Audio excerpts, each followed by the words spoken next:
పితా పుత్ర పవిత్రాత్మ నామమున ఆమేన్. విశ్వాస ప్రకటనము. యేసువా, మీ మరణమును ప్రకటించెదము, మీ ఉత్థానమును చాటుదము. మీరు మరలా వచ్చి వరకు వేచియుందుము.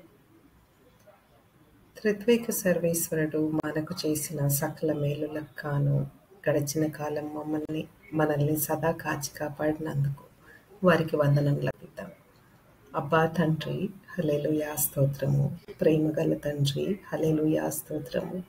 మార్గము, సత్యము, జీవము అయిన యేసు, హల్లెలూయా స్తోత్రము. మా మంచి కాపరి అయిన యేసు, హల్లెలూయా స్తోత్రము. మీ గాయముల ద్వారా స్వస్థతనిచ్చిన యేసు, హల్లెలూయా స్తోత్రము. పవిత్రాత్మ దేవ, హల్లెలూయా స్తోత్రము. సత్య స్వరూపియగు ఆత్మ, హల్లెలూయా స్తోత్రము. ఈరోజు దేవుని వాక్యము చదువుకుందాం. మార్కు సువార్త 6వ అధ్యాయం 14 నుండి 29 వరకు. ప్రభు పేరు ప్రసిద్ధికెక్కెను. హేరోదు రాజు అది వినెను. స్నాపకుడగు యోహాను మృతులలో నుండి లేచెను. అందువలననే ఇతని యందు అద్భుత శక్తులు కార్యరూపములు తాల్చుచున్నవని కొందరు, ఇతడు ఏలియా అని మరికొందరు, ఇతడు ప్రవక్తలలో ఒకని వలె ఉన్నాడని ఇంకా కొందరు చెప్పుకొనుచుండిరి. కాని అది వినిన హేరోదు, నేను శిరచ్ఛేదనము గావించిన యోహానే మృతుల నుండి లేపబడెను అని పలికెను. తన తమ్ముడగు ఫిలిప్పు భార్య హేరోదియ నిమిత్తము హేరోదు యోహానును పట్టి బంధించి చెరసాలలో పడవేసెను. ఏలయన అతడు హేరోదియను వివాహమాడియుండెను. అంతేకాక యోహాను, నీవు నీ సోదరుని భార్యను వివాహమాడుట సరికాదు అని హేరోదు హెచ్చరించుచుండెను. హేరోదియ యోహానుపై పగబట్టి అతనిని చంపవలెను.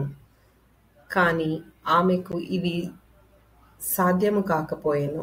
ఏలయన యోహాను నీతిమంతుడు, పవిత్రుడు అని హేరోదు ఎరిగి అతనికి భయపడి అతనిని కాపాడచూచెను. అతని హితోపదేశములకు హేరోదు కలత చెందినను వానిని ఆలకింప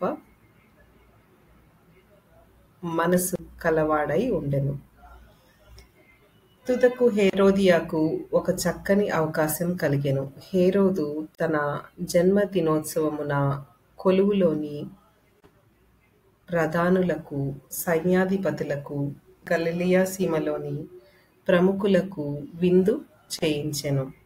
హేరోదియ కుమార్తె లోనికి వచ్చి హేరోదు ప్రభువునకు ఆయన అతిథులకు ప్రీతికరముగా నృత్యము చేసెను. అప్పుడు ఆ ప్రభువు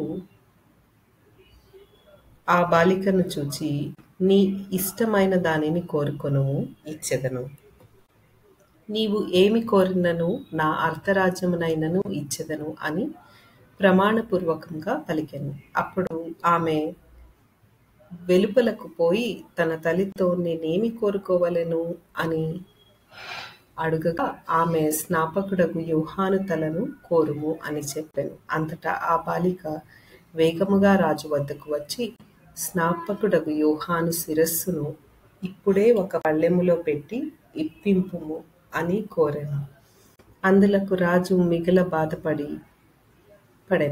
కాని అతిథుల ఎదుట శపథము చేసినందున ఆమె కోరికను కాదనలేకపోయెను. కనుక అతడు యోహాను తలను తీసుకొని రమ్ము అని వెంటనే ఒక తలారికి ఆజ్ఞాపించెను. వాడు అట్లే పోయి చెరసాలలో ఉన్న యోహాను తలను నరికి ఒక పళ్ళెములో పెట్టి ఆ బాలికకు ఇయ్యగా ఆమె తన తల్లికి ఇచ్చెను. ఈ సంఘటనను వినిన వెంటనే యోహాను శిష్యులు వచ్చి ఆ భౌతిక దేహమును తీసుకొనిపోయి సమాధి చేసిరి. ఇది క్రీస్తు సువిశేషము. క్రీస్తువా, మీకు స్తుతి కలుగునుగాక. వాక్య ధ్యానం చేద్దాం.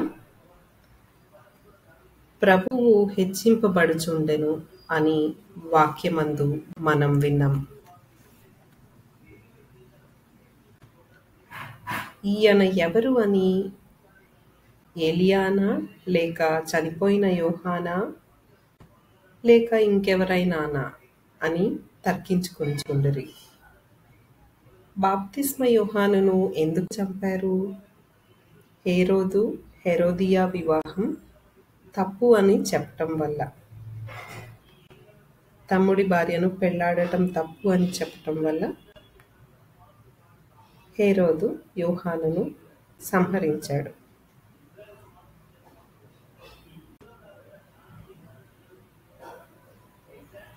మరి మనం బాప్తిస్మ యోహాను మాదిరి సత్యం కోసం నిలబడుతున్నామా? ఇది సరైన ఎంపిక కాదని తెలిసినప్పటికీ ఇతరులను సంతోషపెట్టడానికి మనం ఎప్పుడైనా నిర్ణయం తీసుకుంటున్నామా? అట్లయితే సున్నితంగా వ్యవహరించి నిజాన్ని నిక్కచ్చిగా చెప్దాం. ఈరోజు దేవుని వాగ్దానము సంఖ్యాకాండము 6వ అధ్యాయం 24వ వచనం. యావే మిమ్ము దీవించి కాపాడునుగాక. ఆమేన్. ప్రార్థించుదము. క్రీస్తు ప్రభువా, మా పాపములకు మన్నింపును దయచేయండి. సత్యం కోసం ధైర్యంగా నిలబడటానికి మాకు సహాయం చేయండి. మంచి జీవితం జీవించుటకు మీ కృపను అనుగ్రహించండి ప్రభువా. మా ఈ ప్రార్థనలన్నిటినీ యేసు పరిశుద్ధ నామమున అడిగి వేడుకొంచున్నాం తండ్రి. ఆమేన్.